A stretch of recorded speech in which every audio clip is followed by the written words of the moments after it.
Hi there, and welcome to Dork Wars Live, your Galactic Hub for all things Star Wars and more. Tonight, I have two very special guests. First up, I think we've had both of these guests on before. First up, though, we have Olivia, Live-tastic Nerd 99. How's it going? Hello. Thanks for having me back. I'm so excited to be here. Of course. Just having you here is great. You're very bubbly, fun to talk to. Your Thank TikToks are you. great, very entertaining. I appreciate it. Our next guest, our next guest for the evening is Jeff Zanelotti, founder and creator of Zedcomics. Hey, thanks again How's it for going? having me. It's been great. Of course, I'm glad we're going to get more Jeff this time because last time he came in and we talked about his comics, Accidental Renegades, and then he was out because we were talking Stranger Things and he had not seen Stranger Things. Yeah, and I So still have not caught up to season 4, but I'm making my way there. So I'm getting there. We're season 3, I think episode 4 now. So we're making some progress. But fortunately, I've seen enough MCU stuff to talk intelligently tonight. Yay. good. That's great. Woo. Yeah, and that's fine, man. I mean, we've already recorded that one, so you can't jump on it now anyway. But it's a great show. I like Stranger Things a whole lot. Me too. So, but first, I do want to talk to both of you guys before we get into news or anything, kind of about what you guys do. Olivia, first with you. You are you blow up TikTok. You're great. All your skits are very funny. Your videos are Thank great. you. I try And very hard to do so. yeah. Yeah. I'm a Marvel creator. I make all content based on the MCU, Marvel comic books, movies, kind of all things Marvel related. And I make a lot of skits, which take up, a lot of my time. And then just kind of generally talk about nerdy stuff with people. It's a great time. It is a great time. And one thing that I like that you do, sometimes you'll give videos of how you do stuff. And Yeah. this has been maybe a month or so ago. I think it was you actually showing us how you make a skit. And It's a wow. lot. Yeah. I just made a video about that today because someone was asking when I do an Avengers React series where I have the original 6 Avengers sit and react to their own movies. And they were asking when the next one comes out. And I had to explain that the reason why it was taking so long is because the whole process start to finish is like 7.5 hours of time. Oh my God. And I think that was the other video I made was how I make the Avengers React series. But it's a lot more work than I think people think until they start doing it. And I totally shot myself in the foot by making my content skit based. Like I could have totally made it easier on myself, but I did not think it through. So it's a pretty wild time. It definitely works though. It works for you. There's you. definitely people out there who like your stuff, and especially me. I enjoy it. See, we're friends on TikTok, so I get to go to that neat little friends tab, and you're almost always there. Oh, Yeah, thank you. it's great. Yeah, I appreciate of course, and just a great time. The TikToks they're okay to me sometimes. I don't. TikTok, I don't think likes Dork Wars very much, but it's all right. It's probably the people. I mean, I don't know. I see your stuff more on other platforms than TikTok. I mean, you still come up, especially my friends tab, but I see your announcements and clips on other apps instead. So, oh, well, that's good. I love all the little clips I get to see from your live streams. So nice. Yeah. Glad it makes it there. Jeff, this guy right here. We had him on. I think it was 2 episodes ago that we did. We skipped. Yeah, we skipped 2 weeks ago. Just crazy stuff came up. But I'm excited to have more Jeff this time. Just great to talk to you about Accidental Renegades. And that's what we're going to do right now. What is Accidental Renegades? How's it going? I definitely saw where you guys hit your goal for the starter. I can't even think of it right now. The Kickstarter, yeah. Kickstarter, that's right. Yeah. So Jeff, how's Zedcomics doing? How's it going? It's going well. Just kind of give your viewers a little bit of background. I founded Zedcomics Original in 2020, kind of as my way to create my own comic books. Independent comics are something I've always wanted to do for most of my adult life, but I always made excuses why I wasn't ready. It wasn't the right time, and finally just kind of put all that to bed. And in 2020, started working on a comic book. Was able to finish it and get it into stores for the free comic book day event in 2021. So was able to see my book on the racks and some local comic shops, which is pretty awesome. And that kind of ignited a fire that, this is something I can do. It's something I can succeed at. And after that, I started to work on the first of a series called Accidental Renegades. As you said, it's crowdfunding now. It's on Kickstarter. It's about 159% funded as of right now. So I'm very happy about that. It's definitely one less thing to be concerned about. And now I'm just working on getting the book the best I can get it. So I'm writing it, I'm drawing it, I'm lettering it. I'm doing the covers, so pretty much a one-man show, and it has been an exercise in masochism like nothing else. So it's been a great ride. I definitely say it's a labor of love, but it's a labor. There's a lot of work that goes into it, but it is definitely something I'm passionate about. So thank you to everyone who funded it, who helped out, and got about another 3 weeks or so left on the campaign. So plenty of time to jump on board if you haven't yet. Yeah, congratulations. That's incredible. Yeah, no, I was happy about it. It funded about 11 days, which, wow, is less than a lot of books, but longer than a lot of books. So, kind of in that sweet spot. And, if it funded on the last day of the campaign, as far as I'm concerned, I still hit my goal. So it's nice to have some breathing room, but it's also, a little bit of time left. So I'm happy, definitely happy and busy. So, hey, and both of you kind of, and both of you kind of expressed that what you do takes time and it takes effort. And when I put my little clips and videos together for this, or when I do a show, or when I prepare, it is a labor, and it's a lot of work. It is a lot of work, but it's worth it. I mean, if something is worth it, then it's going to be a lot of work, but you're going to enjoy it. So I guess that's kind of a lesson anywhere out there. Yeah, I try to explain, because my followers would be like, why do you even still do this? Like, Jesus, that's a lot of work. I'm like, well, I would literally do it for free. Like, I actually do this for free. Like, it's fun for me, even though it's time and energy. Like, this is just as much a fun process for me as it is for you. So I totally get that. It's a labor of love for sure. Oh, yeah. So anybody out there listening right now, if there's something you want to do, you want to be a podcast host or a comic book writer or someone who makes skits on TikTok, you can do it. You just got to put the time and effort in. I do want to shout out the chat tonight. We got a lot of folks we got some folks in the chat. We got General Shinobi here. Lunar Girl and Joker Voice are the ones that I have seen. So welcome. Definitely mix it up, talk it up, and chat with us. So I do have a little bit of news, not very much, but let's go on and get into some Now Hear This. Now hear this! Now hear this! Now you hear this, whoever you are.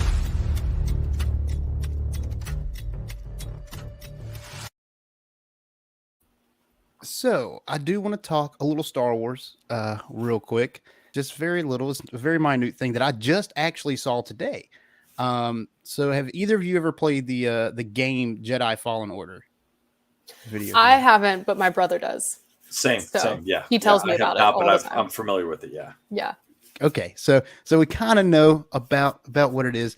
So basically, for everyone listening, Jedi Fallen Order is a video game where you are a Jedi who survived Order 66, a Padawan. He's been undercover for 5 years in the game, and then he gets the call to action, so to speak, and goes out and tries to save Jedi children. There's a holocron out there that contains all the names of the baby Jedi kids that could pop up, and he's trying to save them from the Empire. So very cool storyline. There is a sequel coming out called Jedi Survivor, which isn't much news. We've known about that a little while, but there is going to be a book set between the two games. Oh, that will release in March of next year. That's exciting. Yeah, very exciting. And I think it's a cool game. I think it's a cool idea to explore that time as a Force-sensitive person, and you can't really show that you are, because you will be killed or turn to the dark side or what have you. So very neat ideas for a story. So can't wait to read that and to see more about that. So that's awesome. Yeah, that's cool. Yeah. There's a couple comic books that cover the Star Wars comics, or Kanan Jarrus, Caleb Doom series that covers the interim between Order 66 and what you basically get into when you hit Rebels. And it's pretty interesting. The art on it, the story on it, it's pretty solid. If you haven't seen it, I suggest it, because it is good to fill those gaps. Yeah. I just think it's great that now there's a lot more writers writing books to kind of either fill in the gaps or expand the Star Wars universe even more. So anytime I hear about a new book, I always think it's really exciting because it's just kind of a fun exploration of anything related to Star Wars. So yeah, it's funny. I mean, as a kid, there was a book that I don't know where I got it from, maybe like a Scholastic book fair or something like that. But I could not tell you anything from the book except that it was called Han Solo at World's End, I think is what it was called. Wow. And it had like this old painted cover of like Han Solo and Chewie. And again, I could not for the life of me tell you anything about the plot. I'm not even sure if I read it. Maybe just got it because of the cover. But the novelizations are always kind of interesting because it requires like a certain type of fan to really dig into a novel. When a movie is a 2-hour event, a novel can take weeks, so it takes a special kind of fan to really dig into the long form. And that'd be interesting. I'd be interested in picking that one up. Yeah, I've always been a big fan of books, definitely Star Wars books. Before Disney bought Star Wars, of course, there was a whole expanding universe full of comics and video games and books, hundreds of books. And I read about all of them. Just love them. And the new books they've come out with are pretty solid. I've enjoyed those as well. And comics. Oh my gosh. If you enjoy comic books, read some Star Wars comics. Yeah. They're amazing. For sure. Yeah. The Darth Vader series, both there's 2 of them now, I think. One from like 2017 and one from 2020. And I don't know if the 2021 is still ongoing or not. I catch up every couple months. I'll read like 3 or 4 of them. I don't think it's ended yet. Like I think it's still going. Yeah, it's hard. The comics, the numbering and like if you're collecting them, the serialization on it is really hard because the way they reissued them and renumbered them, I think it's like almost impossible to find an original number 1 because of the way it works. But one thing that I kind of found, at least in my experience with the comics, is more so than the movies, the comics kind of show how much of a badass Vader can really be. And when you watch Obi-Wan, you're like, oh, Vader's a badass. It's like, yeah, he is. But if you read the comics, like he was crazy. He was murking people left and right. Like it was violent what he does in the comics. And I think I was taken a little bit back from watching Obi-Wan and seeing that on the screen until I realized that that's that character. You don't really get it, I don't think, so much in the movies. You really just don't, for whatever reason. I think the only other glimpse we've really ever gotten it was the end of Rogue One. Like just that moment. Yeah. And but that was kind of it. Yeah, Rogue One was a really good example of that. And then some of the things he pulled on Obi-Wan, but again, in the comics, he was pretty bloodthirsty. Like he lives up to his reputation in the comics. Oh, for sure. For sure. He falls far. Far and fast. His first, just right out the gate, he goes to get a new lightsaber, and he's hunting a Jedi. I can't remember. It's been so long since I've read it now, but when he's on the planet hunting the Jedi, he's going to get this lightsaber from. He doesn't even use a lightsaber and destroys this guy with the Force. I mean, it's amazing. Watching him, he's being hunted on Mustafar by Tarkin, Moff Tarkin, and I think that's the same time in the comics where he like some of his body parts get cut up, and he's got like droid body parts from the prequel era that he replaces his arms and legs with. And talk about a cool look, something you would never think Vader would have gone through. And just to read that on the page and to see that awesomeness, it's something you can't do with other mediums. I think it's just so fascinating because that was always the gap we were missing in the movies. Like from episode 3 in the prequels to the 4th film, like there was just kind of like the fall of Anakin to Darth Vader, and then just like Darth Vader, the Emperor, you know what I mean? And like the fall of the Empire, like there was that huge chunk of time of like Darth Vader just kind of ruling the galaxy for a while that we didn't really get in films. And so we always had to fill in those gaps with either books or comic books, because even the shows didn't really show that as much either. We got more of it in Rebels, but it was like the beginning. Yeah. And so there was always that empty gap. And so we're like, well, if Darth Vader is really that bad, like we know he is, but like, why does everyone fear him and hate him that much? And they're like, well, here's why. and that's the most like that's the fascinating story, right? Like the Shakespearean fall of someone like was going to save the Force and unite the Force and save the galaxy, who turns into the biggest threat. Like that's where you should have put all your eggs. That's the basket you should have filled up. But at least we got a little bit later, so that's something. And nice.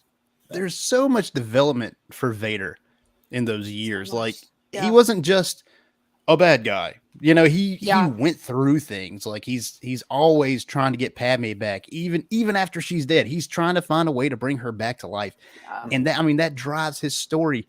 And you find out all these things that make you kind of question some of the things that you thought you knew about him in the original trilogy, even. Oh yeah. So no, it expands the character a lot. It's really fun. Yeah, they're doing amazing stuff in Disney Star Wars now, I think. Yeah. They're definitely, I think, just hitting the subjects that we always kind of wanted instead of like beating a dead horse. It's like all the newer like backstories that we kind of wish we knew more about. So right, it's nice. It's a fun time for sure. Yeah, it is. It is. So loving Star Wars. We started out as a Star Wars only podcast. So right, it's where we kind of find our home. Yeah, it's your roots. It's your roots. It is. It's going back to the roots. Well, tonight we are talking a lot of Marvel. But before that, Dork Wars, the podcast, has a merchandise store. Merchandising. Merchandising? What's that? Merchandising. Come, I'll show you. Open up the store. We've got Dork Wars, the t-shirt, Dork Wars, the hoodie, Dork Wars, the coffee mug, and even Dork Wars, the Captain America shield. That's not true at all. That would be really cool. Oh man, I was just about to look it up. I was like, oh, well, I know those. Well, they're still there. That's right. The our vibranium stores are just a tad low right now, but once we get those back up, we'll supply chain issues. I'm sure. Yeah. God damn it. It's a scarcity. Just like everything else, right? Yeah. But seriously, check out Dork Wars merchandise store. If you like wearing Dork Wars or you like listening to the show, you can wear Dork Wars wherever you go. We also have a website. Check out dorkwarspodcast.com. There you can find the merchandise store. You can find where to find our show. You can find everywhere we are, because our main show, this is our live show. We have a main show that we release every week. That's just Dork Wars, the podcast. You can find us on Spotify, Apple, Amazon, anywhere that you get your podcasts. So check that out. And you guys, where can we find you? Before we get into the main stuff, Olivia, let's start with you. Yeah, so you guys can find me on Twitter at LivtasticNerd1 or on TikTok at LivtasticNerd99. There's also a link to my Instagram on there as well, which is also just LivtasticNerd. So really just any social media platform. You can find me there under LivtasticNerd and some number that's either 99 or 1. So yeah, and I try to hit the high notes in our banner there. Jeff, where can we find you? Okay, I think easiest thing for me is just remember Zedcomics Original. So the website is zedcomicsoriginal.com, Facebook and Instagram at Zedcomics Original. The only exception is Twitter is the letter Z Comics Original. So Zedcomics Original or Z Comics Original should get you to me on any of the major platforms. Awesome. Definitely go check them out. You definitely want to like and follow them.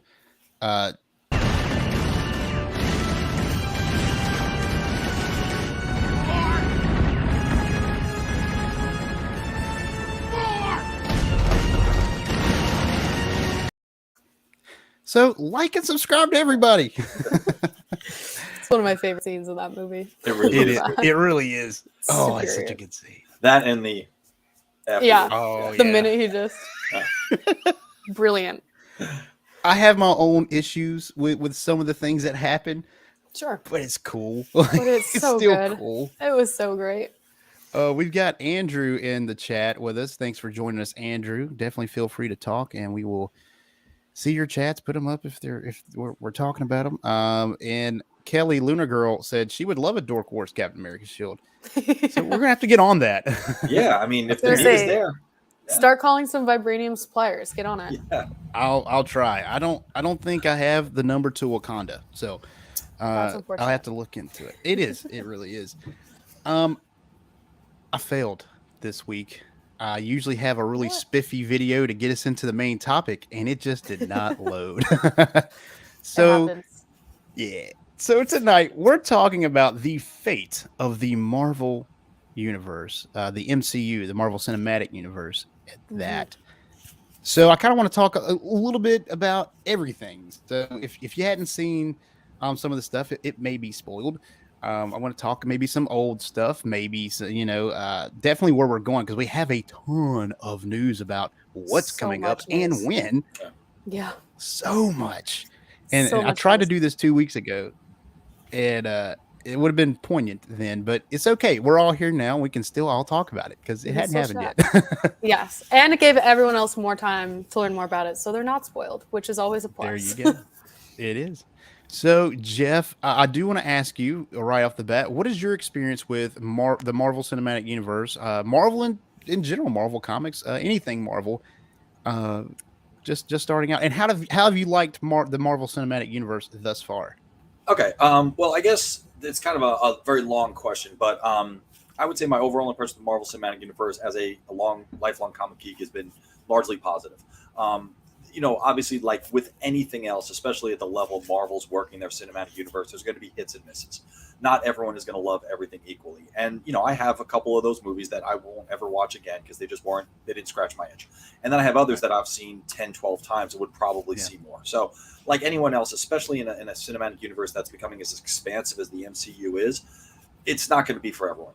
One thing that I do like about the MCU is that it really does, if they do it right, have a little bit of something for everyone. You've got, Thor, which could appeal to the people who enjoy, fantasy. You have Captain America and Winter Soldier, which appeal to those people who like, the spy genre. You have, humor. You have, even the darkness. If you do a Scarlet Witch, a Doctor Strange, you can even enter the horror genre. So it's very expansive, and when it's that expansive, not every note is necessarily going to land properly. Right. Mm-hmm. And I do think they've taken some chances. Maybe they've landed a little bit flatter than they should have, but they're taking chances, and that's something that needs to be said. And overall, I would say if I had to give it a grade, I'd give it a 8 out of 10, a B plus maybe. Wow. I think overall it's pretty solid. We'll get into it later. I do have some criticisms that I think is in the tonality of the way they do their stuff, but for the most part, you have to understand. I'm dating myself here, but I saw The Crow in theaters. Like I went to theater to see The Crow. So, yeah, I remember getting like the X-Men movie VHS and watching it over and over again because it was the first time I'd ever seen the X-Men. Yeah. We have an embarrassment of riches right now. Like we almost have too much going on, which is a problem that I never thought we would have. So I don't want to complain too much because, like I said, I mean, I lived through the lean years. I've dealt with that. So to have all these shows, to have all these movies available, even if they don't all win, it's a victory that we've gotten them. I mean, who ever thought, honestly, did you ever think that you would get a Agatha Harkness show? Like, right.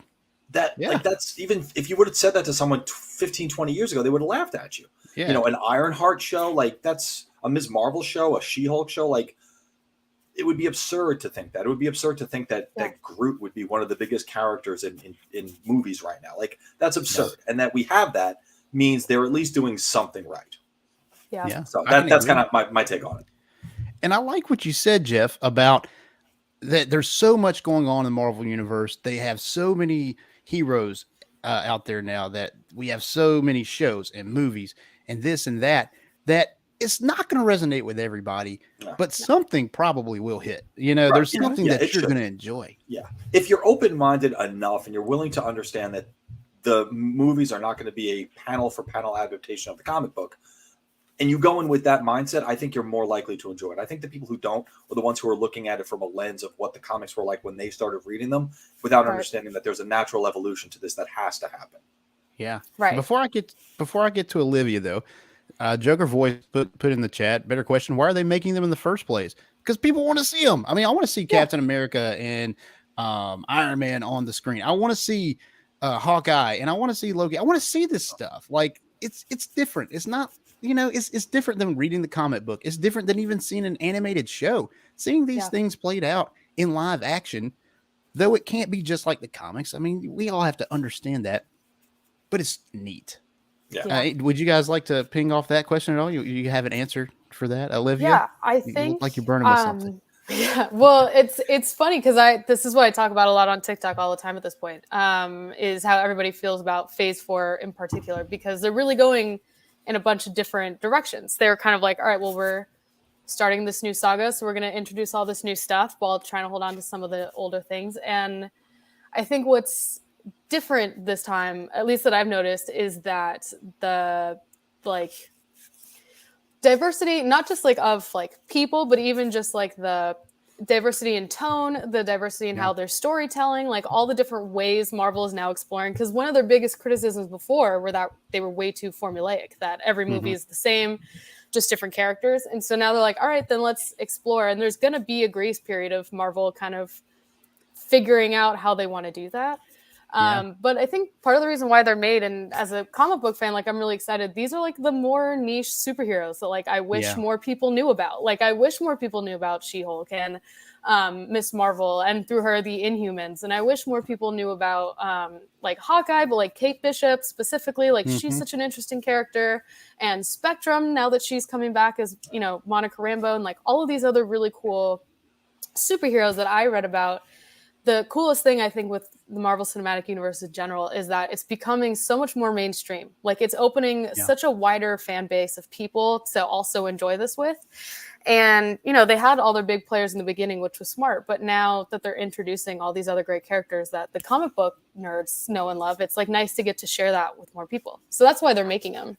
Because people want to see them. Like those are the things I wish I had growing up, and now they're here. It's great. Right.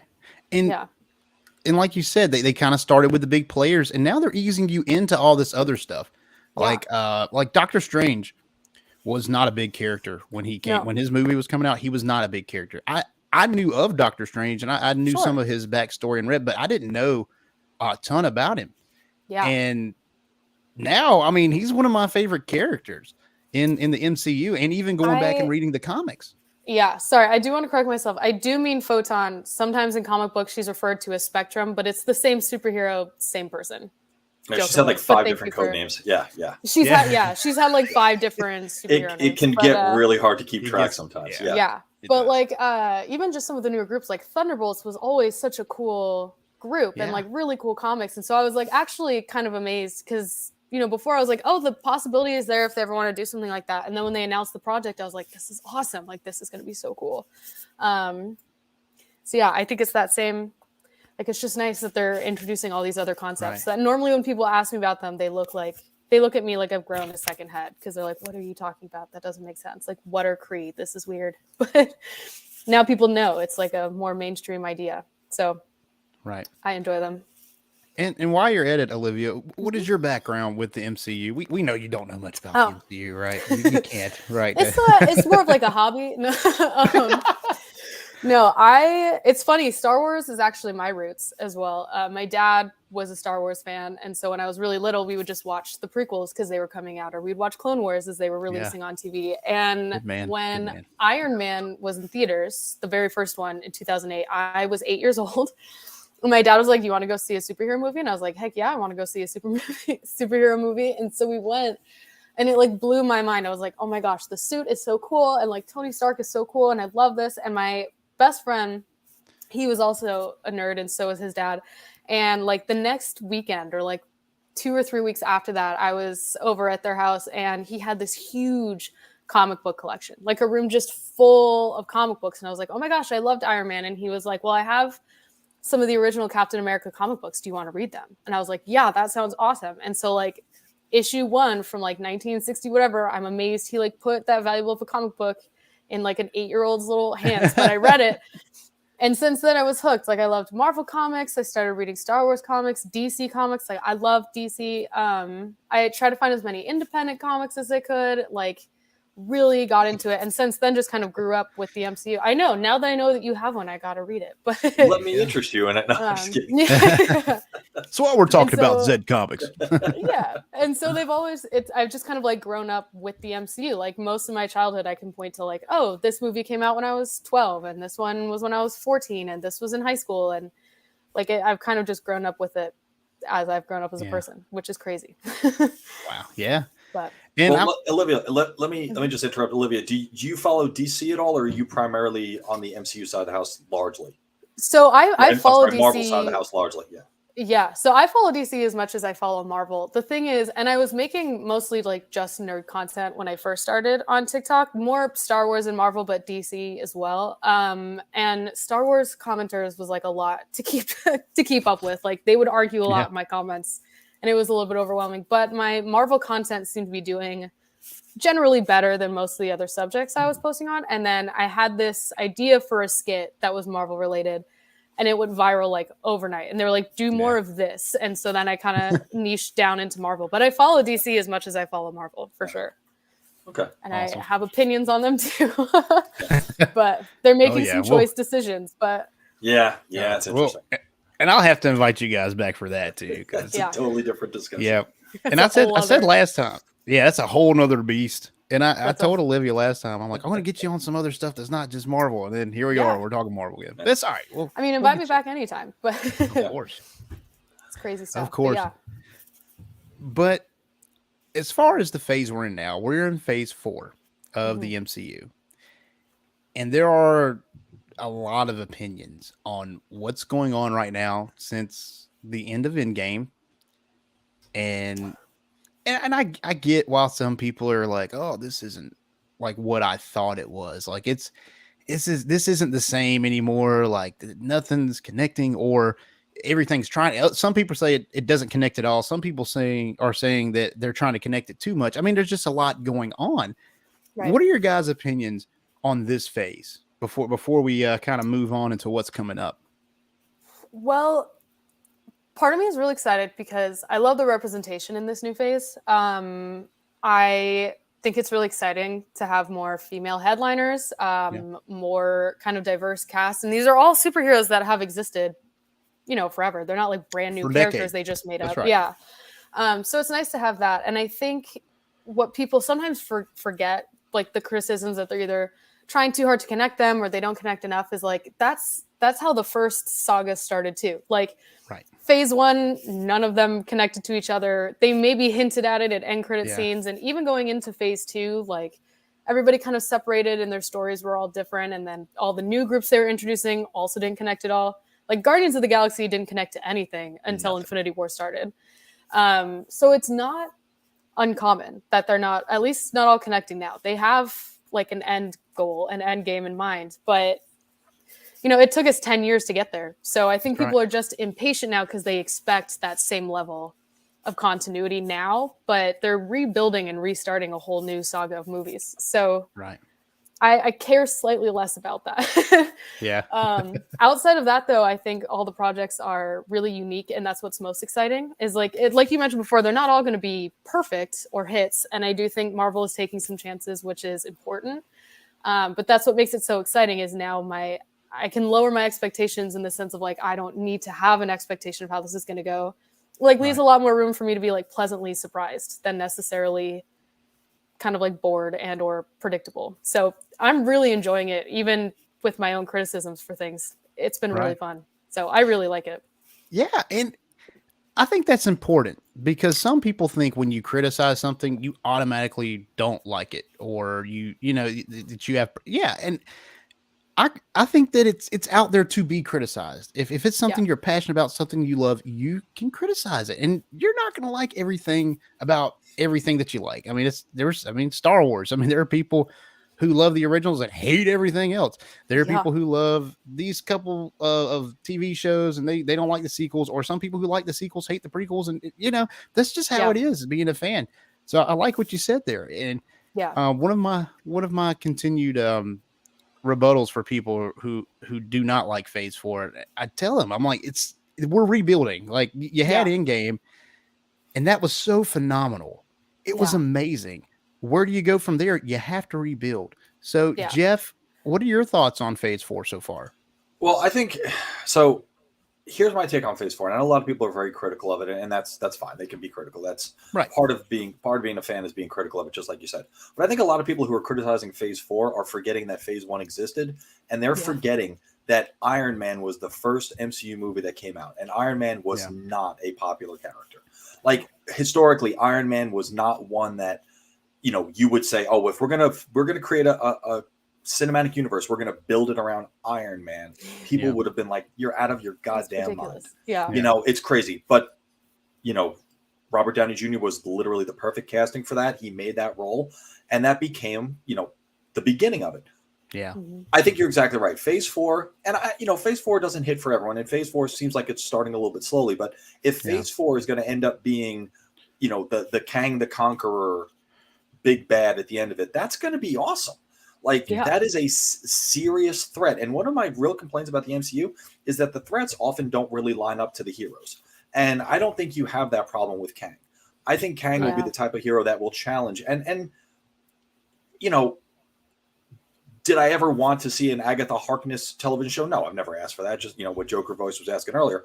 But Catherine Hahn's an amazing actress. She can do a lot with that role. And if it opens up a whole nother side of the Marvel universe where now we get into the occult, well, that just becomes a whole nother avenue for people that may not like, you know, some of the other stuff that the MCU is doing. So I think Phase 4, I think it does require patience. I think we're in a situation where we liked what we liked, and this thing now doesn't look like the thing we liked, so therefore it must be bad. Right. I think commercial viability is a tough sell because, you know, not everyone's going to the theater. People aren't going to the theater as much as they used to. Streaming is kind of seeming to be a part of the new business model. So you can't necessarily even say box office is a measure of success because, I mean, Endgame was in the theater. Endgame made about $858 million box office. But how many theater screens was it in? You know, and I'm not saying The Eternals was a great movie, but it was also came at a time where a lot of people weren't going to the theater. So, you know, I think you have to take all that into account.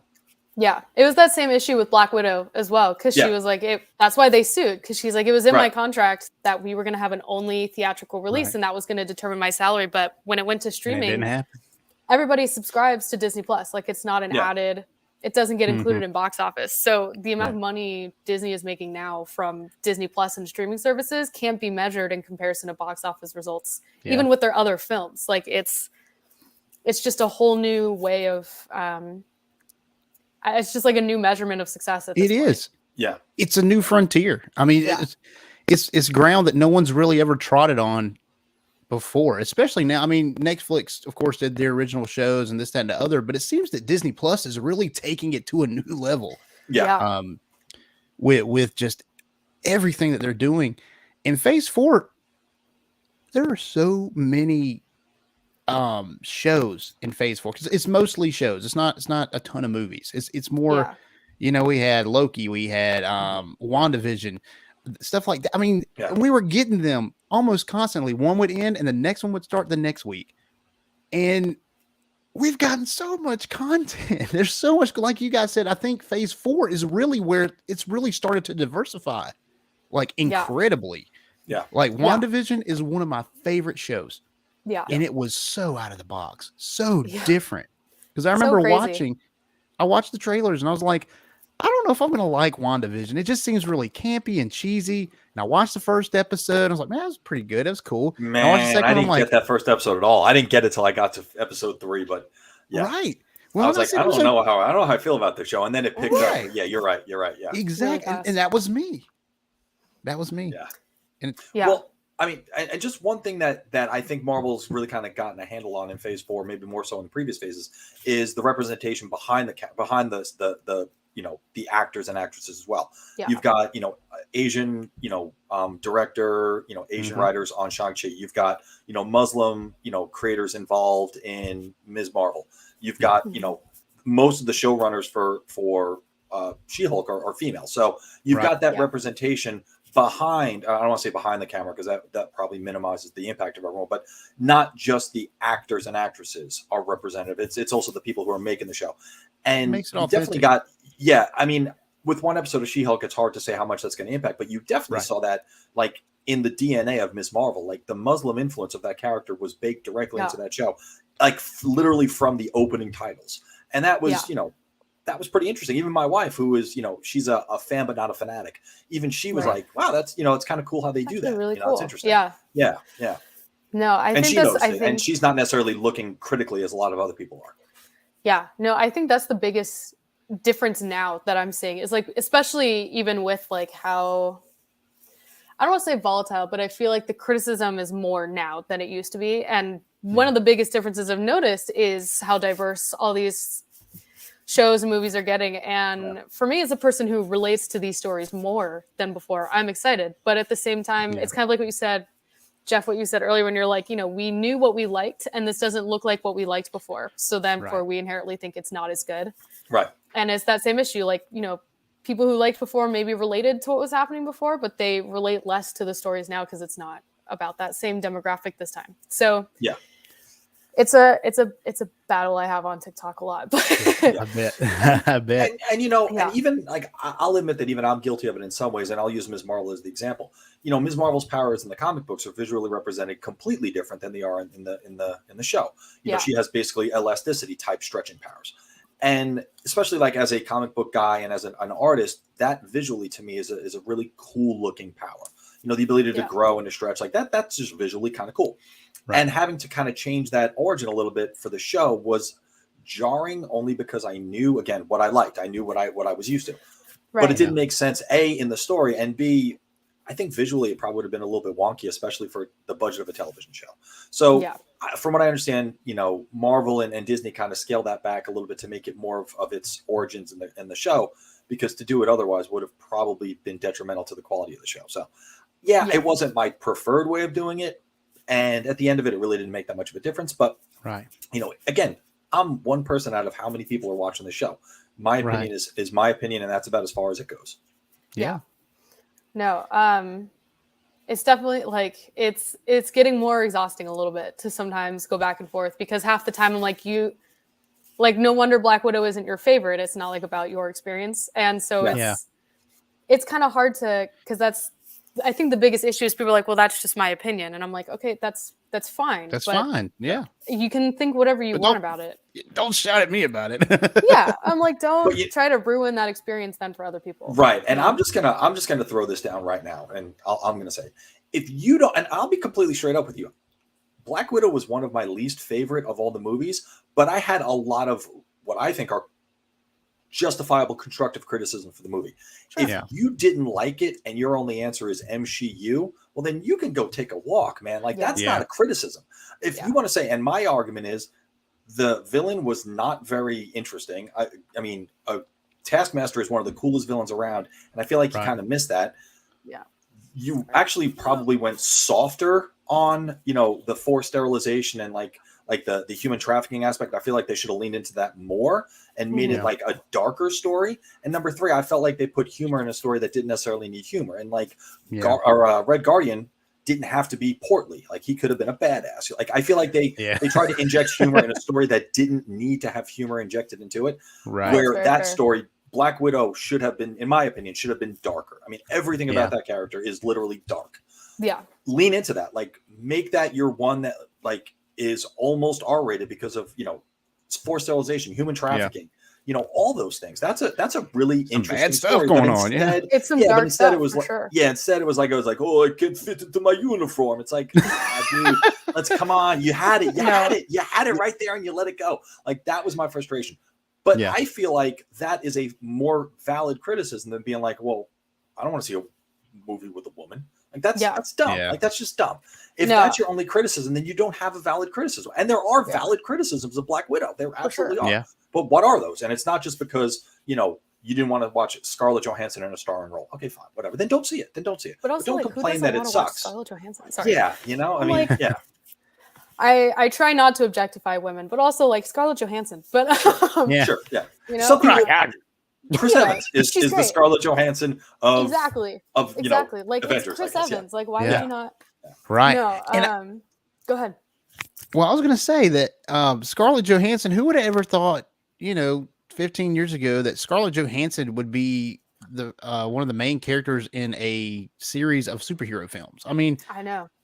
I never would when I saw that Scarlett Johansson was going to be in the first Avengers. I was like, well, that's kind of cool. I guess it's going to be a bit part. She's not. She's not going to be around that long. She's a mainstay, and like I never would have thought Scarlett Johansson would have been into a movie like that. I mean, and I guess that's bad on me, but I don't know her personally, but it's cool to see. And there's characters coming out the wazoo. People coming to play characters that you never thought would be in movies like that. Charlize Theron, at the end of the Doctor Strange, whatever. I never would have thought that. Yeah. It's amazing. No, it's weird. My criticisms. It's actually interesting you brought up the villain of Black Widow, because I agree on Taskmaster. I'm like, Taskmaster. There's so much they could have done with that character, and I don't think they're gone for good. Obviously, like they're just not under control. So I don't think they're gone forever, and I think hopefully they come back. But for me, and this is where I'm like, these experiences are just different. The villain in Black Widow is actually the one I've related to the most because I've experienced that villain in real life. Like, he is real. Men like that actually exist. It's not like Thanos, where like Thanos obviously doesn't exist. Right. And Infinity Stones hopefully don't actually exist. But, you know, someone like him really does exist. And I think those are the only different, you know what I mean? Like, those are the kinds of times where I'm like, it's just different because I've experienced that and just maybe you haven't, which is where that, and he still is kind of boring. Like, I also kind of wish that they expanded more on him as a villain, because it also just kind of discredits why he's so scarily evil because he's real. But I think it's hard now. Oh my gosh, I'm cat sitting my neighbor's cat, and he's very needy and wants a lot of attention. Totally cool. It might bring the views up later. We'll put emphasis on sitting. Cat. Yeah. It might, but he might also like disconnect me from the stream. So he's gonna stay down there. He's done it before. But I think what's harder for me, especially Black Widow now, is like I did not relate to her character before because she was not written by women. Like, Joss almost kind of ruins Black Widow in general. Like, it wasn't until the Russo brothers came in that Black Widow was even seen as sort of an equal with Captain America, just like as a spy, not even like as a super soldier. And what I think Marvel's always progressively gotten better at is finding the right people to tell the right stories, which is something I will always be mad at Joss Whedon for like half the stuff he did. And so I think they're kind of progressively learning that. But at the same time now, what their sort of issue is a little bit is they have all these individual teams that are perfect for like the one specific project they were hired for. And they still have that Kevin Feige that's like, here's what we're doing. This is how things are going to go. This is what I want you to do. And then just kind of giving free reign. And I think that's where that disconnected feel sometimes come from, because they kind of filmed these all around the same time, but these teams weren't communicating with each other. Right. And so they're just like, this is the project they gave us, so we're just going to like sit in this bubble and do this. And then as they were coming out, they were like, it seems disjointed. But I don't know. It's fun in general, but it's just different. It is. And people have a hard time adjusting. I feel like we're in like the next Doctor Who regeneration. Every time the Doctor regenerates, everyone instantly hates them. But then by the time they leave, they're like, "Oh my god, I'm gonna miss him. I hate the new Doctor." Exactly. Yeah. So I feel like we're just going through that like regeneration phase. Like, it's just the beginning, and there's a lot of growing pains with all the risks they're taking. So people just got to be patient, and it'll come. The Doctor Who reference. That's amazing. Oh man, but yeah, definitely I can see what you guys are saying 100%, because the first phase of MCU. The first two phases are standard comic book movies. There's stuff blowing up. There's a story in there. It's okay. But it's very cookie cutter. And by the third phase, they're trying to get out of that thing. They're trying to get out of that. And now we have just seen a totally different way of doing things. Yeah. Just the way that things are coming out, the way the stories are being told. It's like Moon Knight. Moon Knight was not nearly as much about the superhero Moon Knight as it was about Oscar Isaac's character. Mark, Mark and Steven. Mark and Steven. It was really about them. It really wasn't about him being Moon Knight. It was about what he was going through. And it wasn't even an origin story either, which I also really respected. Like, it wasn't necessarily about the superhero, but you dropped right into the middle of the superhero story. Like, it wasn't like how he became Moon Knight. It was like, oh, he is Moon Knight already. Here's what's going on. Like, that's new. And they did a great job with that. It was fantastic job. Moon Knight's one of my favorites. Yeah, so far this phase, and that one was so out of the box different. and that's why I respect it, and I like the story. Yeah. So going forward, the end of phase 4 is going to end with the new Black Panther movie. Yes. And there are a lot of opinions and emotions around that one. Yes. I'm sure we have those. I'm more of like, I just don't know, like, if everyone always has opinions on like what they would do in this situation. And I'm like, there's no like absolute right answer on how to manage that particular situation. You know what I mean? Like, there's I don't know what I would have done in that situation if I was in charge of this project that would have been any better than anything anybody else would have done. Like, right. Because the options that they have, none of them are great. Like, the best option would be that like Chadwick Boseman just never passed away, but we don't have that option. No. Yeah. And so now it's like, how do we move forward while still being respectful, but also still maintaining the integrity of the story and all this stuff? Yeah, it's going to be a pretty emotional watch. And I think they're just trying to do the best they can in a really unfortunate situation. So I don't really have a lot of opinions on what I think they should be doing. Right. Or any of that. It's like, I know for a fact that they're like trying to do their best. So, you know what I mean? And try to enjoy it. And that's the thing. Yeah. Try to enjoy where they take the story. I mean, I don't know what I would have done either, because Chadwick Boseman, amazing actor. Great job. I love Black Panther. A great hero. Amazing. And I can see why they're going to end Phase 4 with that. I don't know if that was always the plan. Who knows? We probably will never know the details of that. But it's going to be an emotional send-off. I think it's really going to be a homage to Chadwick Boseman and his character. I think at the end of the day, it's really going to be about honoring his character and the legacy that he left. Now it's interesting because they don't show who's going to be the Black Panther in the new Black Panther movie. No, it's left everyone very ambiguous. assumes it's going to be Shuri, but they have not confirmed that at all whatsoever. Like, there is no. The other thing, because I know some people were like, "Well, we really want Killmonger back." I'm like, "Well, he literally died, so he can't. I mean, unless he's revived somehow. I don't know how that would be possible. He was like literally impaled, but he's not going to come back." But the other one are people like, "Well, then they should recast it so we can keep T'Challa." And I'm like, there is no actor that can live up to like the expectation that he set, because Black Panther was such a big, like, culturally important movie. Like, it was such a big moment and event. To then try to replace them with some other actor, they have to meet that like impossibly high standards. You're gonna be disappointed. Like, there's no way you're satisfied. Oh yeah, I agree. Because if they recast T'Challa and I go in and watch that movie, I'm not gonna enjoy the movie, because I'm gonna be like, man, Chadwick would have played it different than this. Or and there's movies that have done that. I can't think of anything right now off the top of my head, but I know there's movies that have recast characters. I can't think of one. Back to the Future.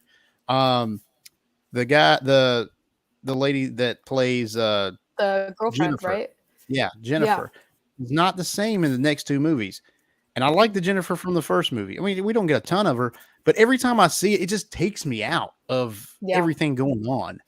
And there's very few situations ever where I think a recasting has worked. The only two I can think of, like, I honestly forget that Don Cheadle wasn't always Rhodey. Right. And like, I think we've all just collectively blocked the Hulk movie out of our minds. Like, I forget that it wasn't Mark Ruffalo, but that's because, it was so early where we didn't have emotionally invested in a character. But there's no one I can think of that could replace them, where we wouldn't even just be like comparing them the entire movie. And especially this is big what Chadwick name would have movie. done. Especially big name, like, because he's been in several movies now. He's helmed his own. He was a big player in Civil War. It wouldn't mesh. It wouldn't do right. No. So I can't wait to see how they wrap it up, because there's got to be something big. Definitely that end credit scene. There's going to be something big that kind of sends off this phase. Yeah. But after that, the lineup is crazy. There's so much going on. So if I had the money and resources, like the amount of money I would have paid to be in that room in San Diego Comic-Con to watch him release all of that would have been priceless. Like, priceless. And nobody knew all that was coming. Like, can you imagine walking in there and like, man, we might get like a trailer or two, and then they just like sit there and they just keep talking and listing, and you're like, holy crap.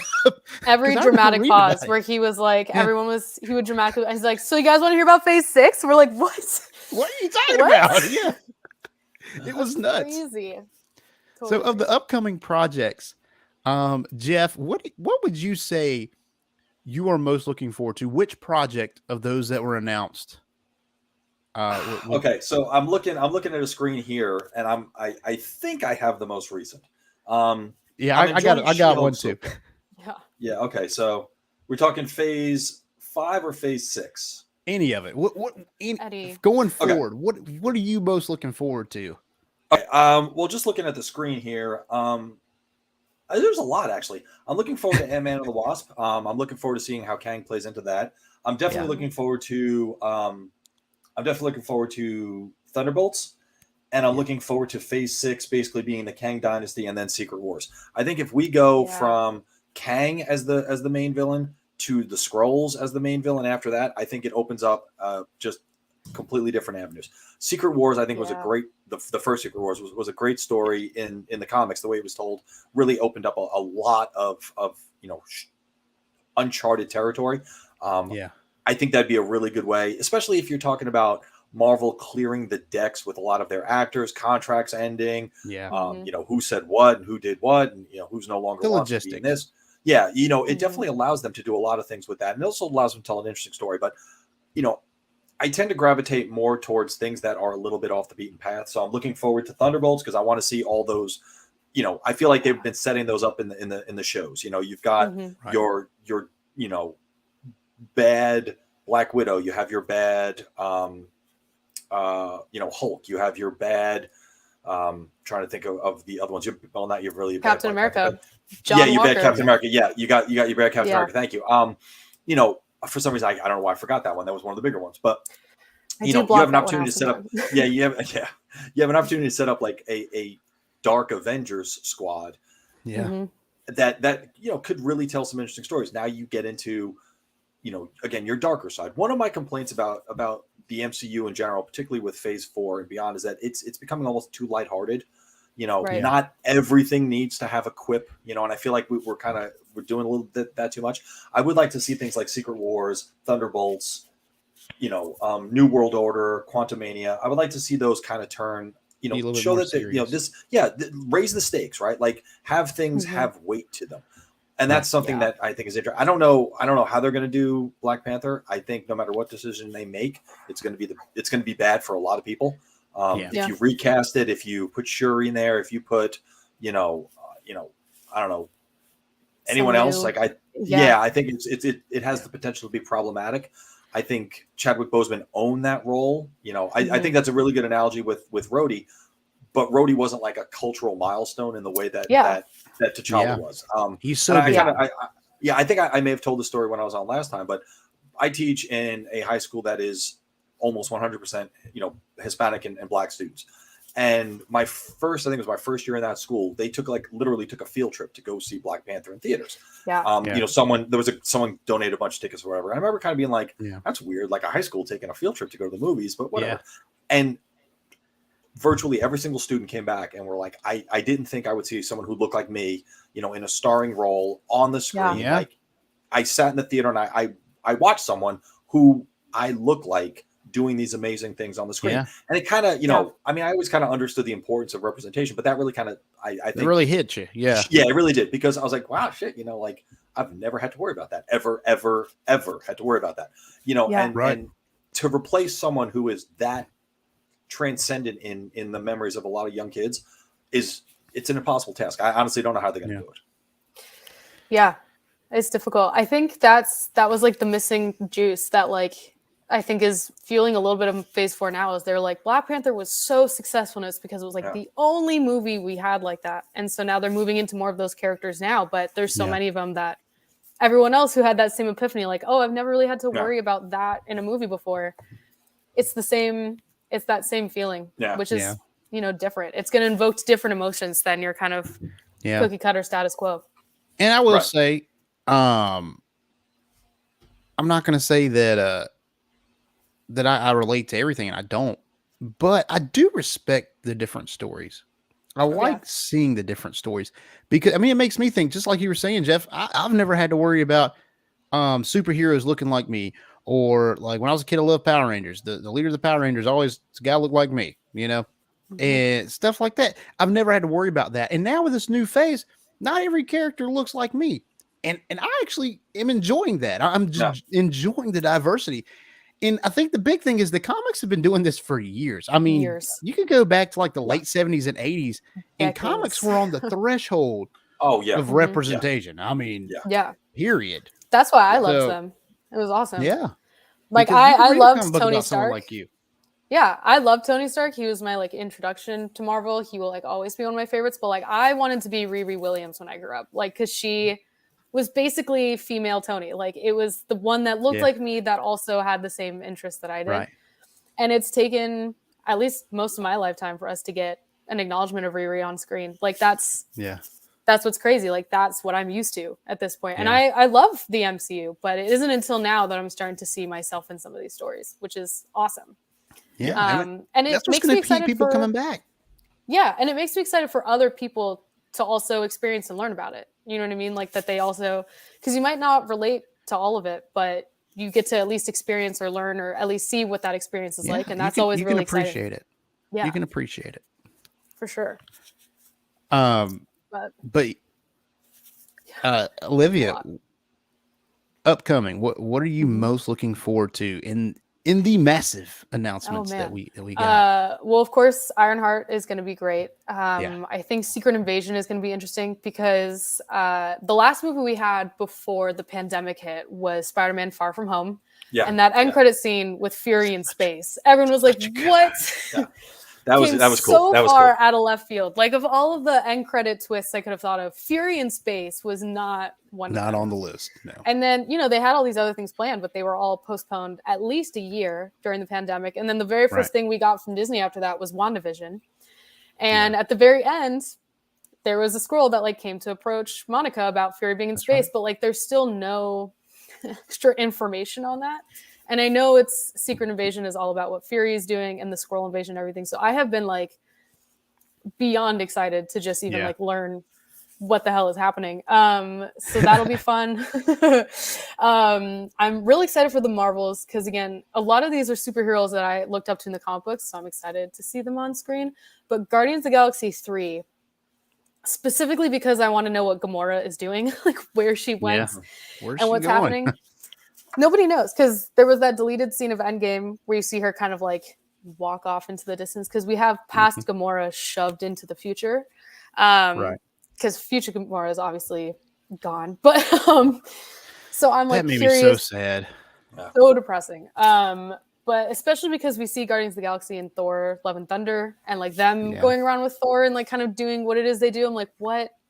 Like Gamora is obviously still important to them. So I was just, I like want to know what she's been up to. And then Thunderbolts too. I loved the Thunderbolts comic books. So it should be really exciting. I try to explain to people it's like sort of Suicide Squad, but like anti-heroes more than villains. Like it's a kind of complex thing. Guardians of the Galaxy is going to be really interesting because it's also like the third of their trilogy and Marvel kind of just gives independent franchises their trilogy. So I'm like, I wonder how they're going to wrap up like their individual trilogy, but I wonder how Gamora is going to play into it. And I'm so curious. Who's going to lose an arm in the third Guardians of the Galaxy is the real question. Exactly. Whose biological limb is Rocket taking this time? So I'm going to have it be Groot and make it easy. It's easy. You don't have to worry about it. Exactly. Right. And I hope we get more of I cannot think of the character's name. It's one of the guns that play. He had all in a Thor: Love and Thunder. He had all of Yondu's stuff on. What's his name? Because he passed it on in the second movie, right? I can't think of his name. I want to see more of that guy. Like that, he's got to be. I want to see more of that guy because I saw him walking in that movie. And I about lost it. He just looks hilarious. He really does. It's great, but I don't know. It's kind of that same like information overload where like all of them are exciting things. Yeah, it's hard to like pinpoint just one that I'm looking forward to the most because I'm like, oh, these are all great. Exactly. Which is crazy. I know that I'm looking forward to Fantastic Four. I don't know. There's just something about the reemergence of the Fantastic Four. We're gonna get a new story. They're gonna be set in the MCU. I remember when I was a kid, I liked the Fantastic Four movies. We didn't have a ton of comic book movies back then, but the Fantastic Four was pretty good. And I watch it now and I'm like, man, it's not as great as I remembered. But and then the latest Fantastic Four, well, I think it was a good movie. It wasn't a good Fantastic Four movie. It was just weird. And Chris and I'm Evans with tried his best. Yeah, he did. I'm a little bit worried only because I just don't know who they would cast. Like, because they know they had John Krasinski come in as the cameo for Multiverse of Madness, which everybody, like, he's been fan casted for that role for a long time. But they were very much like, we're just bringing him in for this cameo because you wanted him that much. So I'm like, who who then? But I'm hoping they stick with it. I'm Yeah. hoping they stick with it. That would I be hope they great keep because him. he and to what Jeff was talking about, there's a lightheartedness to some of these shows that and movies that just seems a little out of place. John Krasinski played a very serious Reed Richards in a very structured, and he could manage things. Amazing. Well, and we know after A Quiet Place, like he is capable of that level of like kind of severity. And someone was like, if he's going to be Reed Richards, then Emily Blunt should be Storm, but which would be incredible. Would make it so authentic. Yes. Right. The other one that I was slightly disappointed in, that I was hoping to maybe see in a Fantastic Four movie, I can't remember the actor's name, but the guy who plays Roy Kent in Ted Lasso, that's now going to be Hercules that was in the end of Thor: Love and Thunder. I can't think of his name. Who was? I'm sorry? The guy. So in the end credit scene of Thor: Love and Thunder when they introduced Hercules, the character. Mm-hmm. Yes. That actor, he plays Roy Kent in Ted Lasso. Did you ever watch Ted Lasso? Yeah, I hadn't seen it yet. It's really good. You should. But I really thought that he would make a great Doctor Doom, which when they were hinting at casting someone from that show, I thought it was going to be Doctor Doom. So I was like, he's going to be a good Hercules. But I was like, he would have made a fantastic Doctor Doom in like a Fantastic Four movie. But someone thought it might have been Jason Sudeikis for Reed Richards, which I think would be a choice. But yeah. A doctor. I don't know who they could get to play Doctor Doom. At least seriously, you know what I mean? Like, there's no way to seriously. There's a lot of people that can make like a funny, comedy version of Doctor Doom. Yeah, but Doctor Doom has so much going on. He's like, he's probably one of the biggest villains in Marvel Comics. Like, he's got his hand in everything. Victor Von Doom is like the baddest dude out there. Right? I know. It don't matter if it's threats here on Earth or in outer space. He can deal with almost anything. To bring him, I hope they bring him into the MCU as that kind of character. Yeah. Where he is overreaching as overreaching as he is in the comics. I think if they do, it'll be in phases 7, 8, 9. You know what I mean? Like, I think, especially Fantastic Four is going to be in phase 6. Like, they're going to introduce him, and he's going to be in everything in the next couple phases, which would be awesome. You can just, like, in the next, like, phase 5 and 6, just, sleek a Latveria reference in once in a while, and start to kind of set the seeds that he exists. The thing with Fantastic Four that I kind of feel like I have this running theory, and the more I say it out loud, the more it makes sense, is that the best Fantastic Four movie was The Incredibles. Like, that was the only movie that understood the Fantastic Four. Like, The Incredibles is a better Fantastic Four movie than any Fantastic Four movie, because they understood, like, at the heart of the Fantastic Four is it's a family. Yeah. Like, that if you distill the Fantastic Four into one thing, it's not the tech, it's not the stretching, it's not the flame on, it's the fact that they're a family. So that while they're doing the things they're doing, they're also dealing with all the problems that everyone's family deals with. Yeah. And I kind of feel like unless you can get that idea, and that really was missing from a lot of the previous ones.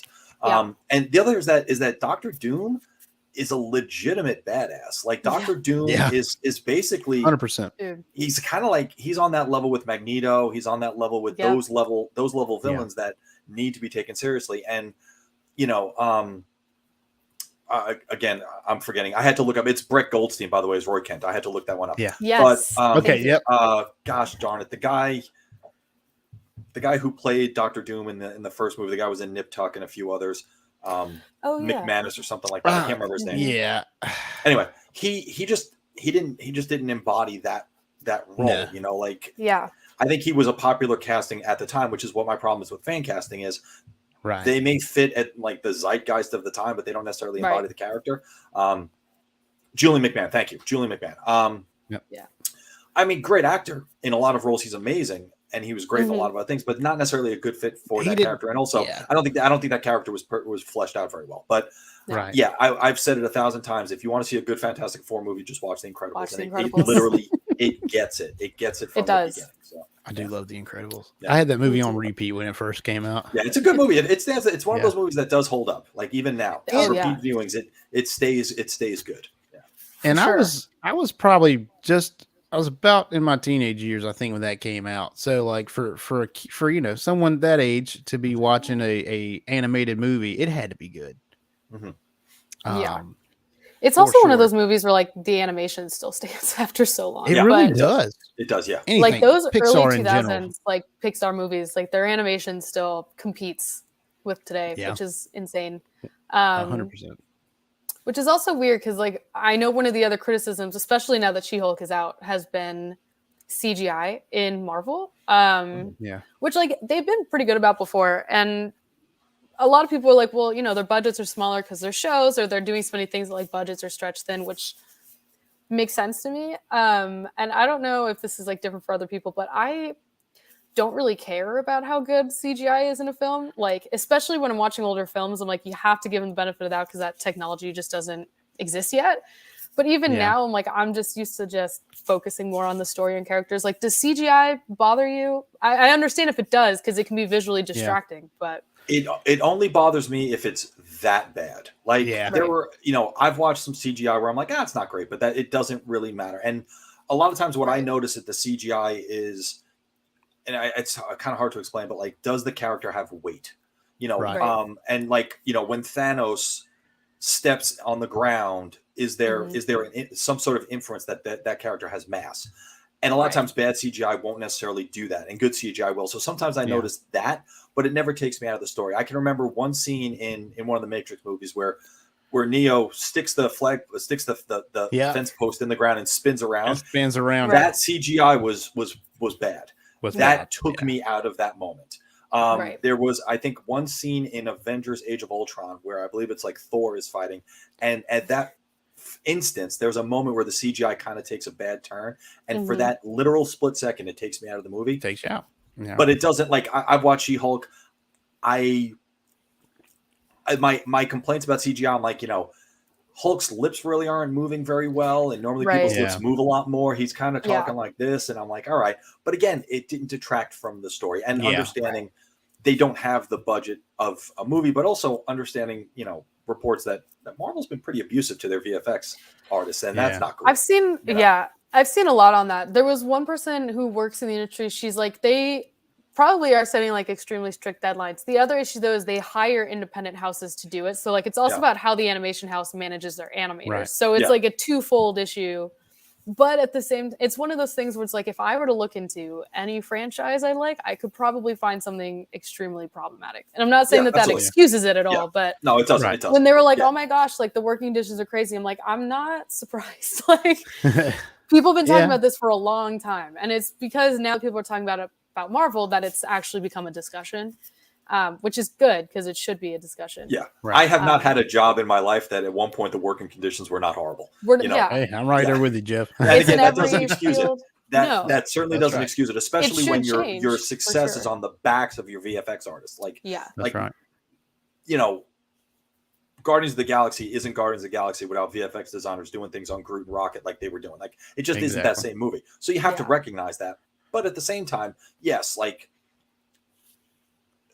there's always going to be a lot of problems behind the scenes, and that certainly does not excuse it. And I certainly, you know, especially as someone who's an artist, I don't advocate for, you know, destroying your artistic talent to the point that they're having nervous breakdowns. That doesn't get good work out of anyone. No. Right. You know, but I also think that there's probably more to the story. At the end of the day, the CGI in She-Hulk I thought was solid, again, for a show. Yeah. I thought the story was solid. I mean, to answer your question, it takes me out of the moment. Bad CGI takes me out of the moment, but it does not take me out of the movie. That makes sense. I would say. Yeah, I would say. And I'm the same way. way. Sometimes it can, if the whole movie is littered with just terrible CGI, obviously. Yeah. I actually saw the Dragon Ball Z movie that just came out. I've always been a huge Dragon Ball Z fan since I was a kid. Came out in America when I was very young. So, and my cousin was all into it. So watching this movie, Dragon Ball Z is pretty much it's drawn and it's 2D. Well, this new movie is kind of like a half drawn, half 3D thing. And it really took me out a lot. Just watching it. Loved the movie. It's a good movie, but it took me out a lot with the choices they made for the animation. While it's not CGI per se, kind of the same thing. Yeah.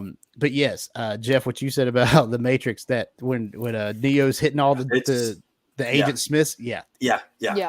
It's really bad. It just was bad. It just was bad CGI. There's no other way to put it. No, one of the only times I think I've really like agreed with like consensus on CGI is like when they released the trailer for the Sonic the Hedgehog movie, and they were like, "What the is that thing?" And so then they finally changed it, and I was like, "No, that was genuinely terrifying as a choice." Like we as the fans like bullied them into making a legitimate like looking Sonic, redoing it, which I feel like is one of the few times where I was like, I kind of agree with the fans on this one. That was borderline psychotic looking, but like I don't know. Every time people argue CGI, I'm like, if we're really just going to talk about special effects or CGI, then we really all should hate the Star Wars prequels because, like, oh my god, like there's no. And for the time though, I mean, it was advanced for the time that it was made. Especially like episode 1, like the scene where they're fighting the big droid army is not great. I mean, it's just not, and it doesn't really stand up today. But I will say that one, and I will use Star Wars here, Book of Boba Fett, when they had the Hutts come in the Book of Boba Fett, they were like half CGI, like half practical effects. Well, you can see, I think the actual bodies were all CGI, but those bodies are sitting on that litter that they're on, and the litter is bending. Yeah. Because they're so heavy. Yeah. That is attention to detail. That is stuff I like to see with the CGI. If you can do it like that, I mean, they look real. I mean, like I could reach out and touch them. Like, not that they're like cartoony. I mean, they look real. Yeah. So. No, it was crazy. I was just watching, my friend and we watched Tron for the first time in forever. Like the 2010 one, not the 1980 Tron Legacy. One. Tron Legacy, yeah. And we were watching it, and I forgot, first of all, that Jeff Bridges was in it. So part of me was like, is that Obadiah Stane? But then, he was also in the original one. But I forgot that he was also in the original movie. And in the 2010 Tron Legacy, they used CGI to like airbrush his old face from the 1982 movie onto the character so that he was like de-aged. And literally the first thought that came out of all my friends was like, why doesn't he look real? He looks like a walking picture. Like he's supposed to be in the real world, and the rest of Tron, all the other effects still hold up. It was insane. I was like, this is visually stunning. This is amazing. The suits are really cool. The fast action, like all of that is great. But for some reason, Jeff Bridges, every single time he looks like that, we were like, what is this? It's that same idea. Like if it's really that bad and pulls you out of it, then it bothers me. But majority of the time, I just see that as like a really common criticism with most of the shows. Yeah. And it's normally like their only criticism. So I'm like, if you're just trying to find a reason to hate this show, that's on you. It's weird that it's CGI, you know? Yeah. But I do think it depends on how important the CGI is to the show, though.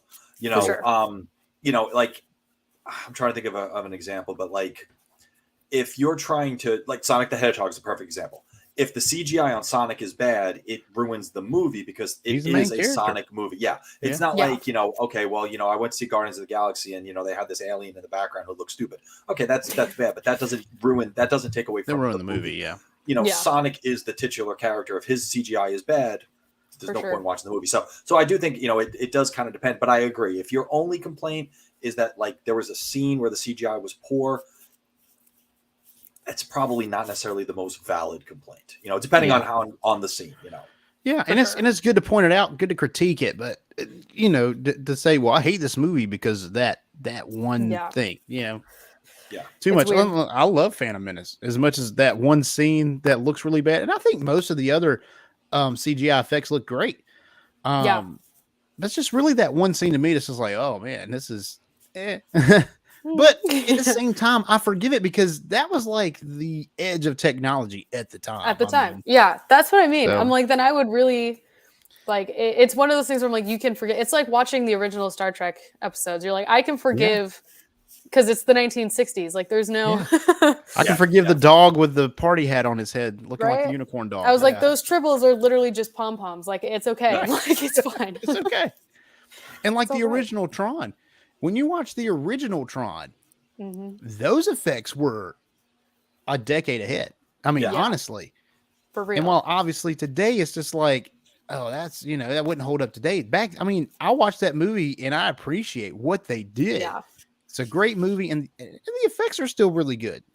Yeah, for sure. Yeah. So it's kind of funny. My experience with that is, again, I don't want to, date myself, but the Dark Crystal when it came out was like it was like formative. Like it was amazing. Like my mind was blown. My wife was like, we're like the Dark Crystal. So Dark Crystal comes out on Netflix when they came out with the update. And I'm like, we've got to watch the Dark Crystal. And I'm not gonna lie, I got probably about 20 minutes into it. I'm like, this is shit. Like this did not hold up. But at the time, it was amazing, right? Yeah. I felt that way with the Neverending Story. It was the same. Oh, like don't ruin that for me. I won't watch it. Don't ruin it. Don't rewatch it. Just love it. Yeah. Don't rewatch it. I can kind of see what you're saying. A lot of but I rewatched it and I was like, oh no, dang it. Yeah, we watched it. I'm telling you, we were like, I remember this being better. So much. And it's not a takeaway from anything that like the Jim Henson Company was doing with the Dark Crystal. Yeah. But everything has gotten so advanced since then that I'm like, wow, they have no emotion. Like they look cool, but it's just it was disappointing. It was disappointing to have like my childhood ruined like that, or my youth, I should say, ruined like that. Yeah, because I'll tell you, I remember things that I watched in like Power Rangers. I loved Power Rangers when I was real young, like original Mighty Morphin Power Rangers, and I remember thinking, man, that's awesome. That's the height of cool. And you go back now, and you're like, dude, I could see like that monster's zipper in the back. Yeah. No, it's like now that people now know that like Star Wars like transition scenes were literally like small toy versions with like a picture behind it. I'm like, I can see it now. Like, oh dang it. I mean, it's still great, but you can like you notice the difference. You can tell. It's wild. Crazy times. But as far as Marvel goes, where it's heading, it's heading. I mean, we have all the announcements. Yeah. Do you think that Marvel's going to be successful? Do you think that at the end of this Phase 6, we've been announced to the end of Phase 6. At the end of this, will Marvel still be successful? I think they will be if they do it well. And by that, I mean, one of the things that I think is great is, especially in comic books, all these different superhero groups are either existing at the same time or know of each other. Like Civil War also included the X-Men and the Fantastic Four in the comics. But obviously the Civil War this time was just Avengers because they couldn't do it at the time. And at the time I was a little bit disappointed because I'm like, no, it's so cool. And like Cloak and Dagger and it's like awesome, all this stuff. But now what kind of makes it great is that it creates these spans of time where each of those individual groups kind of get their time to shine, like to kind of be in that spotlight and kind of take over. Like, I think if they really do well introducing the Fantastic Four and X-Men, like Phase 7, 8, 9 can really be something special, specifically just for mutants, Inhumans, like Fantastic Four, X-Men, all of that. Right. And kind of like Avengers had their saga. This new one is like kind of introducing all of these really fun characters and kind of rebuilding that. And then the next one will be centered more around X-Men and Fantastic Four. And they can kind of just keep sort of focus. It's like all obviously interconnected because it's all the same universe, but not to the point where, like another Endgame level movie is like literally 20 different franchises all together. Right. You still get to kind of digest it at a simpler pace, especially for people who aren't used to that reading comic books. Like I always kind of remind myself, like these movies aren't just for the comic book fans that are used to this. It's also for any new fans, any new kids growing up, like anybody who's now joining the MCU needs to watch like 26 movies to catch up. So they're reintroducing all these things. And if they just keep adding on to it, it's going to get impossible for any new fans to enjoy it.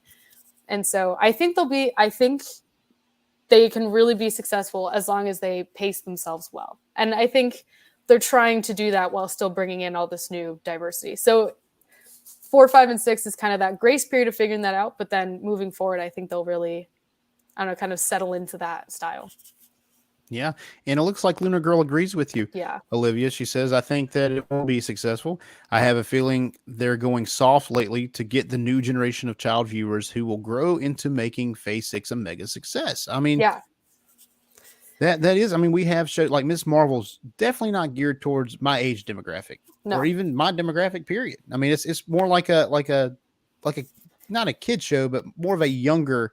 It's like a Disney Channel original show, It really it's is. like a, which is great because like I grew up with MCU, and obviously apparently now there are people born in 2008 and they're going to want to get into the new stuff. Yeah. So they got to kind of restart all the time, which for comic book fans, it's like harder to be patient, but you know, there's literally new whole generations of people now that can be fans of these shows, and they didn't grow up watching all of them with ample amount of time in between.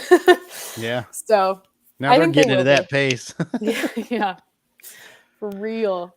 So Jeff, what do you think of the Marvel Phase 6? By the end of it, are we still going to see a successful Marvel? I think so. I think it comes down to if Marvel can define two things.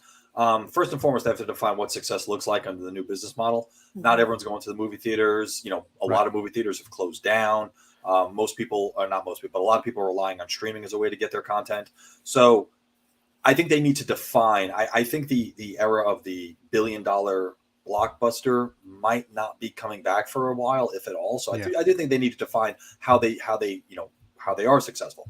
And I think the other thing they need to define is like, what is the tone of Phase 5? What is the tone of Phase 6? And then what are the tone of the individual movies? I think the movies that were the most successful for Marvel were most successful because they set a tone and they followed through with it. You know, Endgame had a tone. Captain America: Winter Soldier had a tone.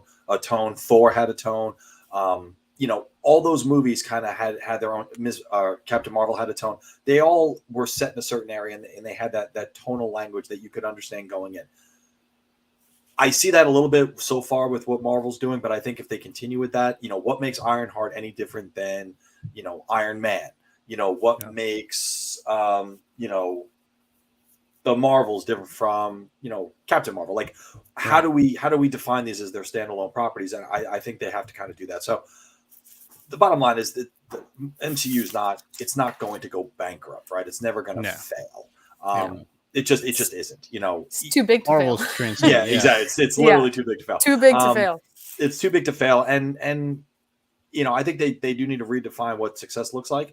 I think they need to understand their audience a little bit better than maybe they have been. Not everyone wants the exact same story, just told with different characters. And I do kind of feel like they're falling into that comfort.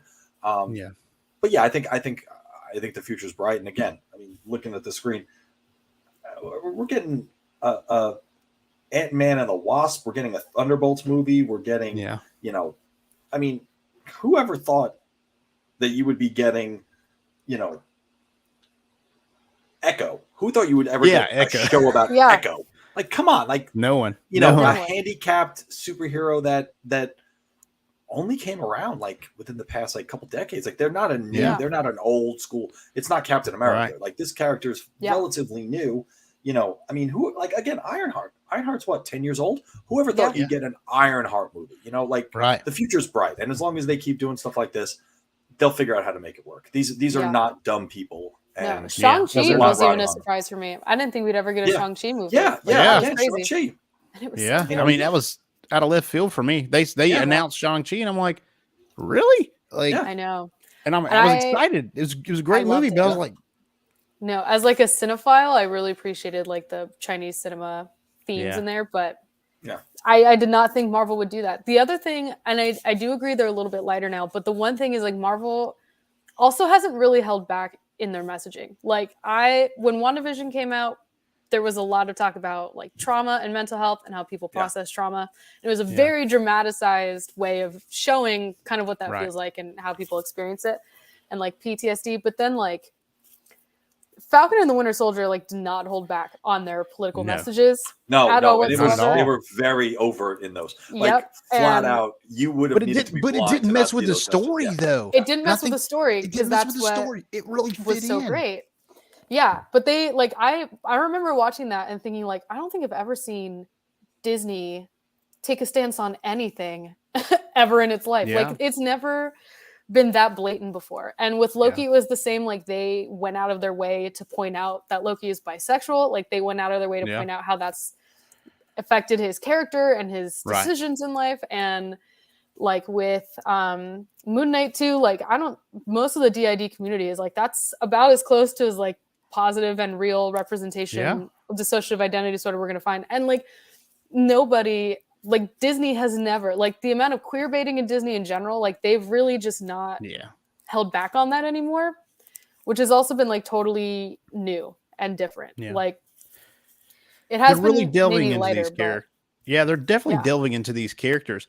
And to the point, when we talk about the lightness of some of the MC. Like I think the latest Thor movie was just a little too light. Oh, I agree for sure. Well, yeah. And now I think Ragnarok. I think it towed the line, but I think overall it worked a lot better in that movie. It was definitely a healthy mix there. It was. Yeah. It was. And I think and that made Thor more successful as a solo movie was the humor of Ragnarok. And I appreciate it, but I think they leaned into it just a little too much with Love and Thunder. That's just me. But yes, as far as Falcon and Winter Soldier, they had like it wasn't like funny. There was nothing that was quote unquote funny. Like they had the little quips in the going back and forth, the quippiness, if you will, but it wasn't anything like there was no gags in that show. There was not a gag per se. Like the screaming goats in the last storm. There's nothing like that in that show. And it served that show very well. That's one of my favorite streaming series right now. A lot of emotions are set up that one for sure. Yeah. And it's just, I don't know, it's interesting to see them not hold back on that anymore. Because normally Disney does not a pretty good job, but they try to keep themselves pretty politically neutral. Like there's no, it's pretty PC, a majority of their movies, projects, other stuff. But like Marvel specifically, they're like, let loose. Make a horror film about a woman going insane. Like, do it. Yeah. It's crazy. God, that was such a good choice for me. People bag on Multiverse of Madness here and there, and I see that, and I'm like, but it was so out of the box. Like, I don't really care for horror films. To me, a lot of times they're always pretty predictable, and it's just not my bag. But the way that they did it in that movie, I enjoyed it. I appreciated the callbacks to like classic horror and stuff, because I do like classic horror just for what it is. Yeah. No, Ramini had all the themes in there. Yeah. I love watching her climb out of that gong. That is like the creepiest like thing ever to me. So weird. All the jump scares got me every time. And the scene when they're fighting with music, like if I didn't go to American University to study politics, like I would be in LA learning how to score movies. Like John Williams was my hero growing up. Yeah. And I appreciated that scene a lot. But the biggest criticism I always found, they're like, well, we didn't really get to see like the fall of Wanda after, because she seemed like she was going on like a path to like do better, the stuff. But they forget like the end credit scene is literally her delving into the dark, which is known for corrupting like anybody it touches. Yeah. And people say that, I'm like, no, you did not watch that end credit scene, or just didn't understand what was going on, because you see her. I mean, she's sitting there just going through the book, and it's all already going wild. You can blame the pandemic, because I think Multiverse should have came out much closer to the end of WandaVision. I think a lot of people forgot, like they may have. And I consider myself kind of a nerd, and I was like, oh yeah, that's right. She was reading the Darkhold at the end, and she was like, with her face, and okay, that makes sense. Yeah, but, and they did really well with that movie. In the trailers, like when Doctor Strange goes to see Wanda, like she's in the apple orchard and he's asking for her help, and of course she's gonna go help him, and then you get that reveal that like she's bad now, like really bad. Well, and they'd hinted at like Wanda being the villain, and everybody made those jokes. So like, you know what, it's justified. Like I'm gonna support her either way, and they really went out of their way to challenge that. They were like, I know you love Wanda, and I understand why you would maybe support her, but this is a whole other level of like not okay. Well, even at the end of WandaVision, it was difficult to support her. It's like she did not do a good thing. Like I understand, how much the trauma of losing the most important things in her life matter. But let's not act like what she did was okay. Yeah, like, it was not okay. And I kind of feel like they maybe didn't really hammer that home as much as they should have. It was like, well, you'll get better, Wanda. We know you saved the world before. It's like, but then they come out with this entire town for quite some time, and that's not okay. No, it's definitely one of those like explanation, not excuse situations, Yeah. And this is also part of the reason why I loved her story arcs, because and I make a lot of videos about this, so people who follow my TikTok know, but I used to be in a very sexually abusive relationship before, which is part of the reason why I love Black Widow as well, because it speaks to that experience.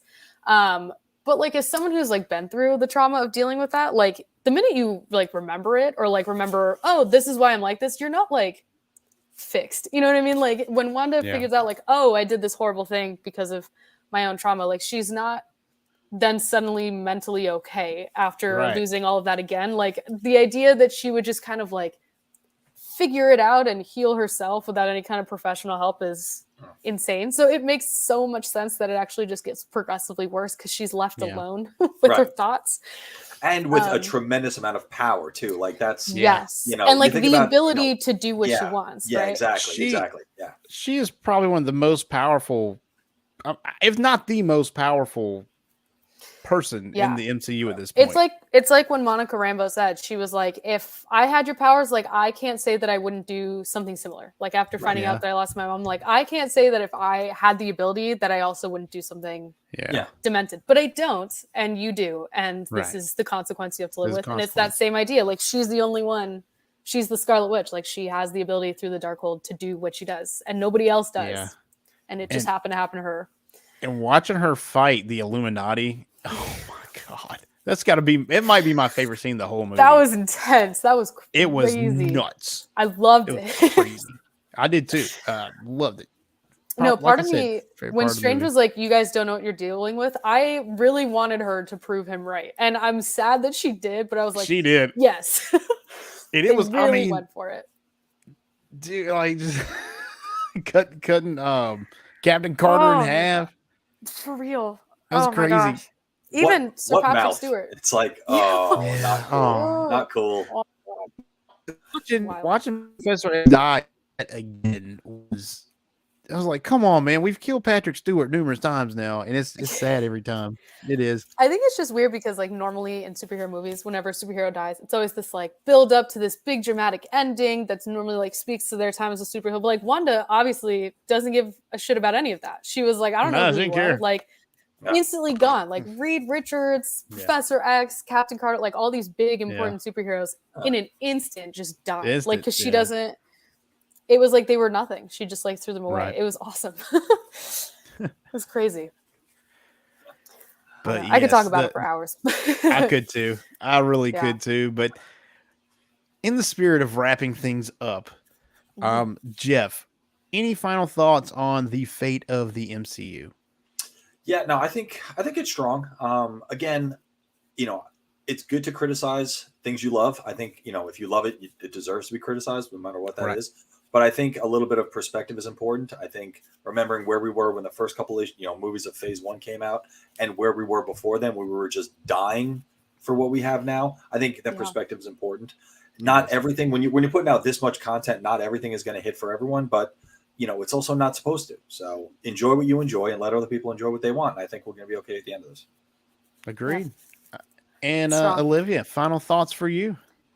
Well, kind of on that same vein, I think Marvel is so established now that it's kind of too big to fail. Like, I don't see Marvel or Disney going bankrupt anytime soon on any of these films, movies. Like, even if it's not the best, people are still going to pay to go and see it because it's awesome. Right. And I think what's great is that for a long time, everyone's been saying, like, there's so much opportunity with Marvel. Like if only we had the resources to do it. And now we do. So getting to explore all those possibilities is really exciting. And just like both of you have said, like it's not all of them are tailored to everybody. And that's kind of the point. But at the same time, like I think like cautious optimism is always the best way to go. Like assume it's going to be good. And then if there's criticisms, feel however you want to feel about it. But I think, I don't know.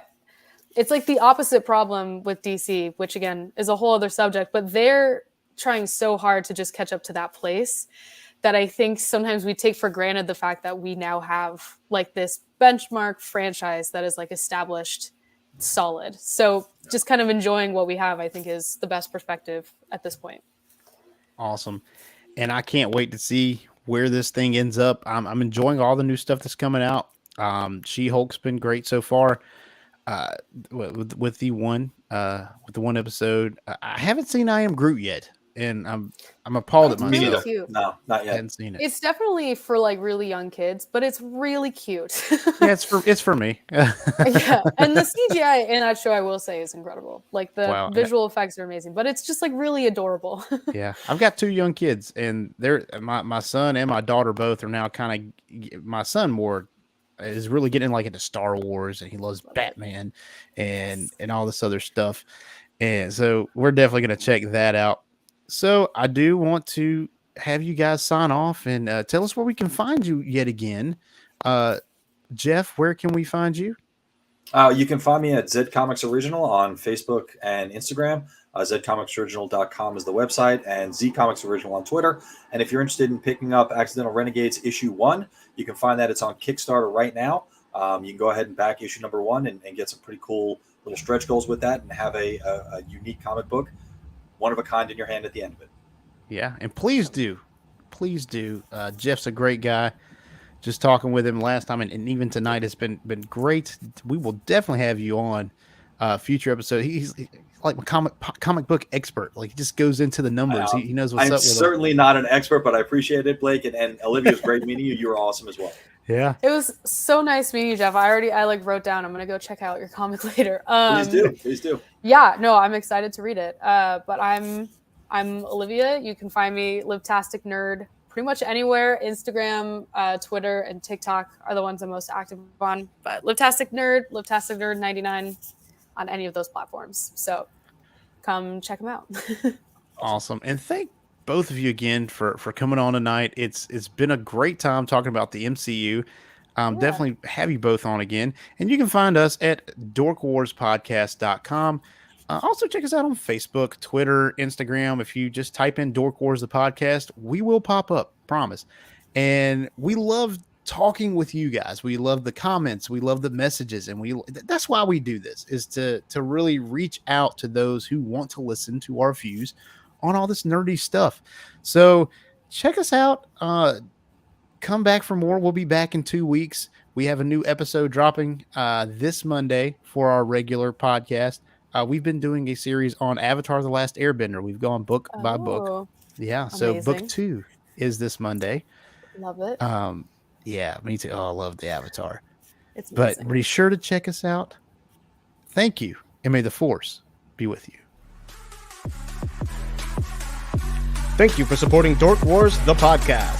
You can check us out on Facebook.com/Dork Wars, the podcast. And if you would like to join in on the discussion or maybe suggest topics for us to discuss, please do so by joining our Discord community or sending us an email at dorkwarspodcast@gmail.com.